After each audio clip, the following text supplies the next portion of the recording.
ఏపీలో అంగన్వాడీల సమస్య ఏంటండి? ఎందుకు వాళ్ళు ఉద్యమం చేస్తున్నారు? నిన్నేమో ఎవరైతే ఉద్యమంలో పాల్గొంటారో వాళ్ళను డిస్మిస్ చేస్తామని ప్రభుత్వం హెచ్చరించిన పరిస్థితి. ఇది వైఎస్ఆర్‌సీపీకి ఇబ్బంది కాదంటారా? ఈ వచ్చే ఎన్నికల్లో? మహిళల సమస్యల గురించి కానీ, లేదంటే ఆళ్ళు చేస్తున్న పోరాటం మీద గానీ, అంగన్వాడీ సమస్య మీద గానీ, మీరు పెడితే చూసేవాళ్ళు ఎంతమందండి? కంగనా రనౌత్ అని వచ్చింది. డాన్స్ చేసుకుంటా లేకపోతే భీకరంగా ఆవిడ అయోధ్యకు వచ్చిందని ఫోటో పెట్టండి. దాని మీద చర్చ పెట్టండి. లక్షల మంది 10 లక్షల మంది చూస్తారు. ఎగేసుకుని చూస్తారు.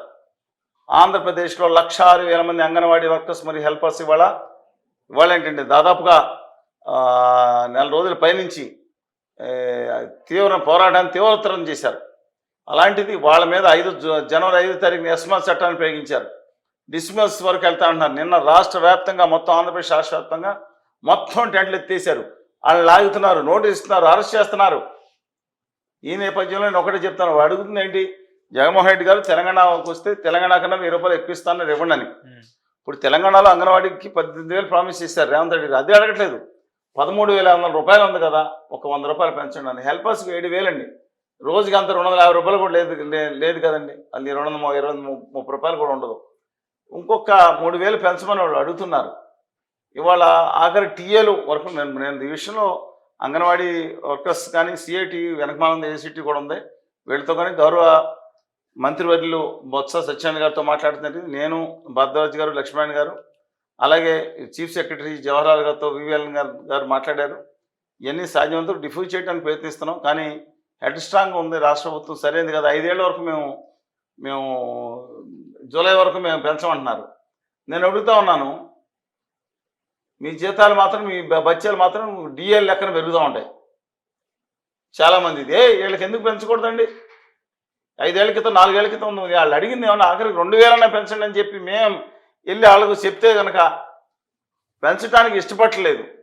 ఈ భారతదేశం అనేక చోట్ల అంగన్వాడీ మహిళలు ఇవాళ బాలింతలకి మీకు తెలుసు కదా, గుడ్డు ఇవ్వటం కానీ, పోషక పదార్థాలు ఇవ్వటం కానీ, అలాగే చిన్నపిల్లల్ని ఆ టీచర్స్, అంగన్వాడీ టీచర్స్ అంటాం, వాళ్ళందరినీ 20 మందిని పెట్టుకుని వాళ్ళకి ప్రీ స్కూల్ కానీ చదువు చెప్పడం కానీ, స్కూల్ లేని దగ్గర కూడా చాలా దూరం వెళ్ళాలనుకోండి, 30 కిలోమీటర్లు వెళ్ళలేరు కదా ట్రైబల్స్లో, వాళ్ళు చేయటం చాలా మంచి పని చేస్తూ ఉన్నారు. అలాంటి అందరూ మహిళలేనండి. అలాంటి వాళ్ళ మీద ఇవాళ ఎలాంటి ప్రయోగిస్తే ఇది అన్యాయం, దుర్మార్గం.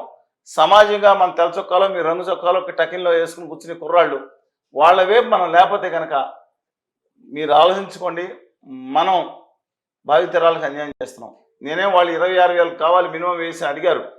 కానీ నేను అది కూడా మేము మాట్లాడింది అది కూడా అక్కర్లేదండి.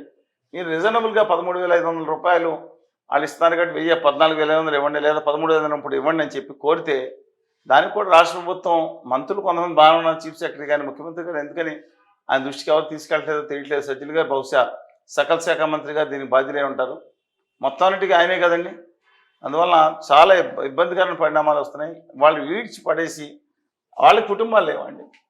ఎన్ని రోజులు కూర్చున్నారండి. వాళ్ళు ఆమరణ దీక్ష చేస్తూ ఉంటే భగ్నం చేసి ఇవాళ వామపక్షాల వాళ్ళు కూడా అందరూ వాళ్ళు నిరాహార దీక్ష మొదలుపెట్టారు. ఇది రాంగ్, సరైన విధానం కాదు, మారాలి.